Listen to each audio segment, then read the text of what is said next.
Long ago, you returned from exile. But now, fate will not be so kind. Your enemies thirst for victory. Your struggle has only just begun. I'm really excited to be here today. We're at the Armory Studios in Vancouver and recording the orchestral session for Homeworld 2.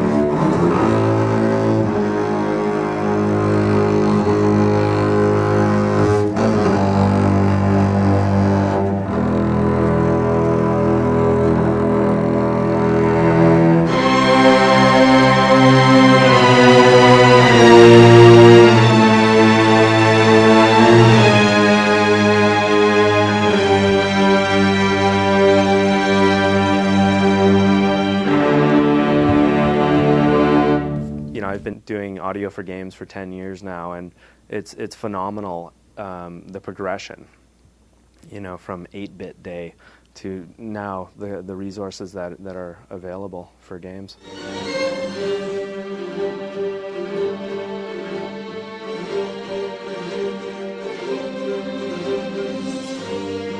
Homeworld 2 is the second, actually the third product in a brand called Homeworld, and it's really about the journey of people who are exiled to a far distant world and how they get home.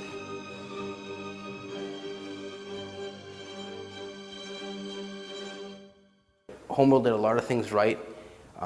We just wanted to make those things better and address the things that people had trouble with. So we spent a lot of time and effort to make sure that our UI is intuitive enough so that a player who's never played an RTS before can jump in and start controlling their fleets as well. And same thing with players who played RTSs before. We've introduced camera panning, and a lot of the stuff that you expect an RTS to have, Homeworld 2 now has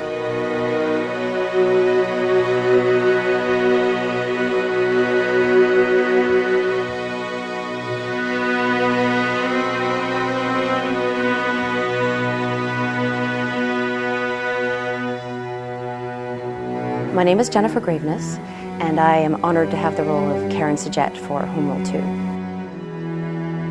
Right now we're putting some live music to the piece, and it's outstanding, very powerful.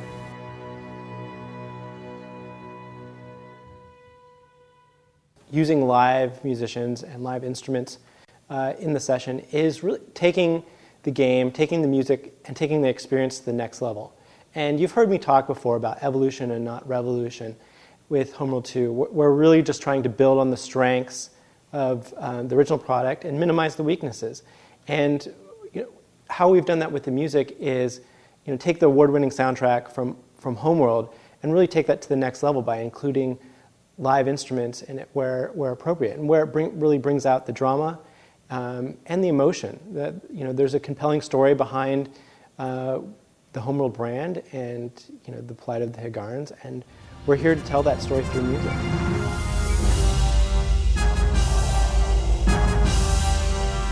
In doing a sequel, there's the responsibility to match and surpass the original. So the style that we established in Homeworld 1, we basically kept, in terms of the way things looked and the design logics behind things. But really what we did, and with this audio as well, maintain that, is really take that style to the next level and push the visuals much deeper and further than they did before.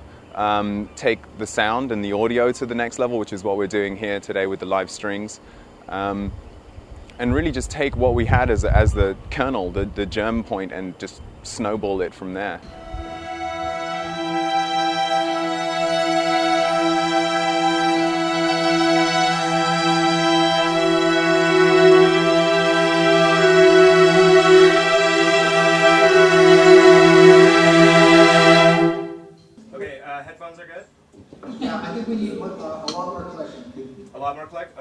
The main difference from Homeworld 1 to Homeworld 2 is sense of scale. The game has greater detail. The effect systems are very much improved.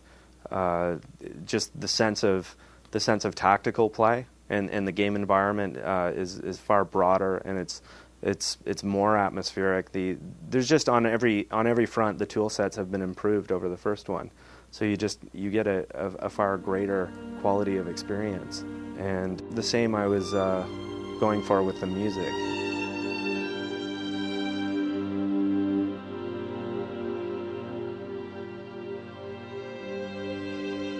We also have a vocalist that sings over some of the tracks. He's going to sing over some of the instruments, but also in other cases it's just the vocalist. And what he does is really brings an element of familiarity to the user. Anytime you hear a human voice, it just becomes that more familiar and that much more compelling. And so that's really what we're using this vocalist in his unique style to do so. The voice itself, I would say, opens a door to a kind of emotional world as well, with characters and particularly with Homeworld, given the fact that it is such a wide-ranging imaginary world. My role in all this, to some extent, is coming up with, let's say, a personal element for the Hagarans and the various people within this world, and expressing, let's say, their internal turmoil, as well as a lot of the drama, that you can do with voice.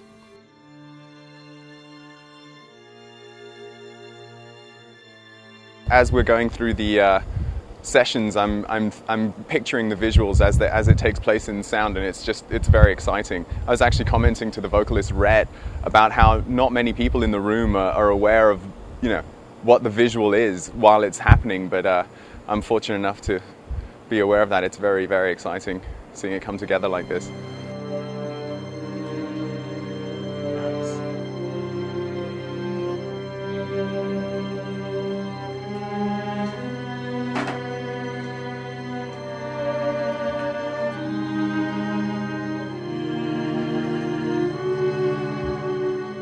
What Paul's done is really compose the music around the game this time.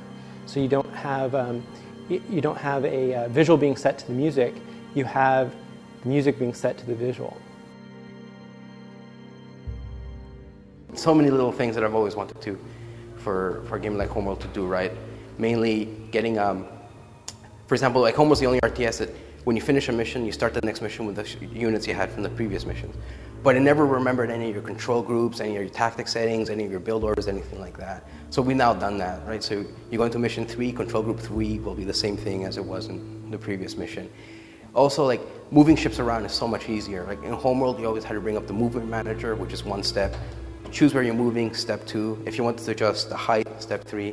In Homeworld 2, we introduced right-click movement. You just right-click on empty space, boom, you're going to move there. You right-click on an enemy ship, you're going to attack it.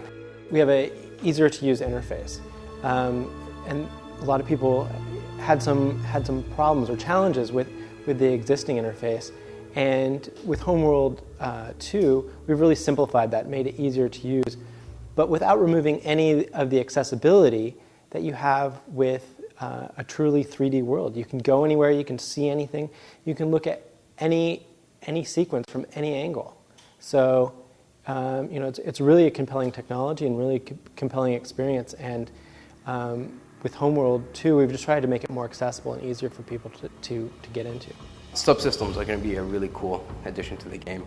Subsystems essentially are, you can build fighter facilities on your carriers to build fighters, corvette facilities to build corvettes, and we have a whole bunch of system modules. Like you can have a fire control tower that improves the accuracy of your nearby ships. Now the cool thing is that one, it allows you to sort of customize your fleet, which Homeworld didn't really have. Homeworld, you had your mothership, they can build all the ships, your carriers, they can build all the ships. So there wasn't a lot of diversity there. Here you have essentially facilities you can build. So if you want a carrier that just builds fighter, you just build a carrier with a fighter facility. Now the really cool thing is you can actually target and destroy those subsystems. So if you have a bunch of carriers with corvette facilities on them and just wiping all my fighters up, I just have to sneak some bombers in, destroy that Corvette facility, and you can't build any more Corvettes, allowing me to walk in and essentially try to take you down. So there's a lot of sort of really cool tactics that develop. And some of the subsystems we have are like cloak generators, fire control towers, as I mentioned before, hyperspace inhibitors, all the really cool stuff. So you can get a lot of abilities. It's bigger, it's more epic. Ships are larger. There's more worlds to explore. There's more technology to exploit. There's bigger fleets to build, more strategies to employ. You're not as limited, and you don't have some of the same limitations that Homeworld had when it first came out. The problem with being a groundbreaking product is you look back and say, we made all these great strides, but then we also have all these shortcomings. And we're just really lucky to be working on Homeworld 2, where we can fix up those shortcomings or fix up those technology hurdles that we faced in the past and overcome them in Homeworld 2.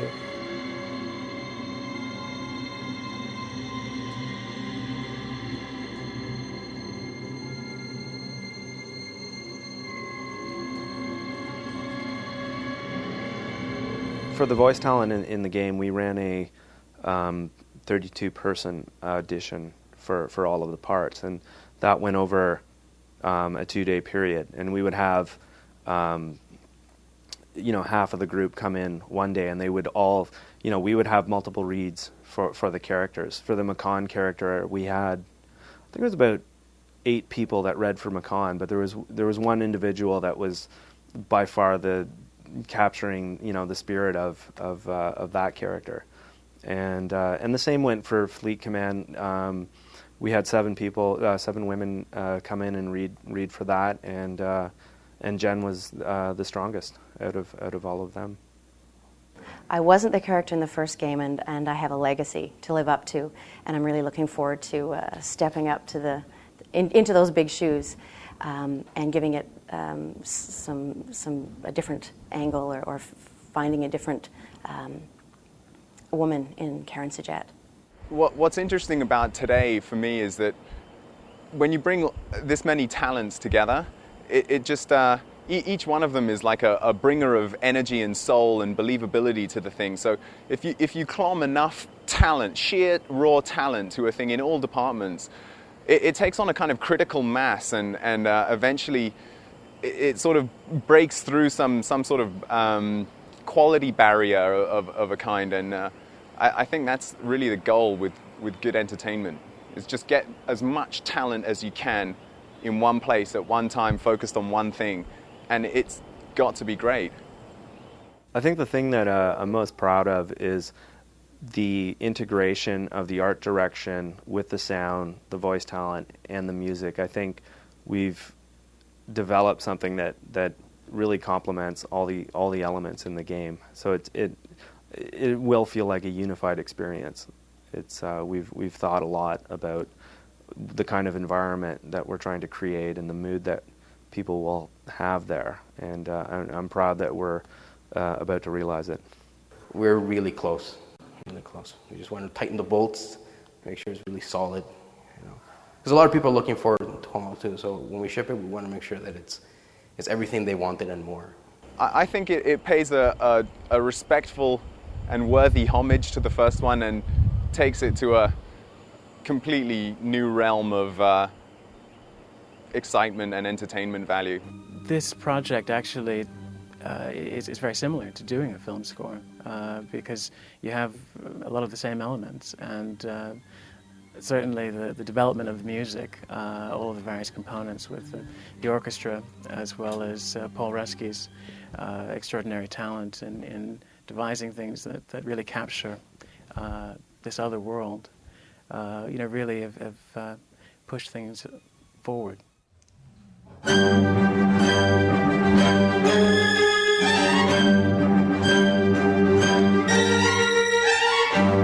music, it's tremendous. It's tremendous effort, both on the part of the composer, on the art director, on the team that built it.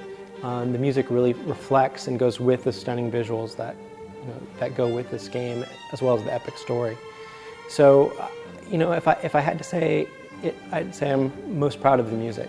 Second thing is, of course, the visuals. We have a stunning trailer, we have great cinematic sequences. All of those really come to life in the game. And the third thing, of course, it wouldn't be possible without the technology. And technology is truly, truly stupendous. So, that's the order of pride, I think. And, hopefully today you'll see why.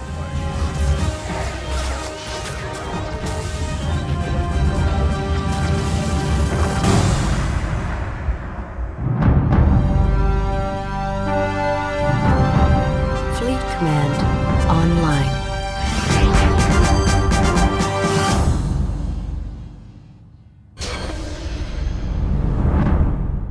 And you'll have to tune into the rest to find out how it turns out.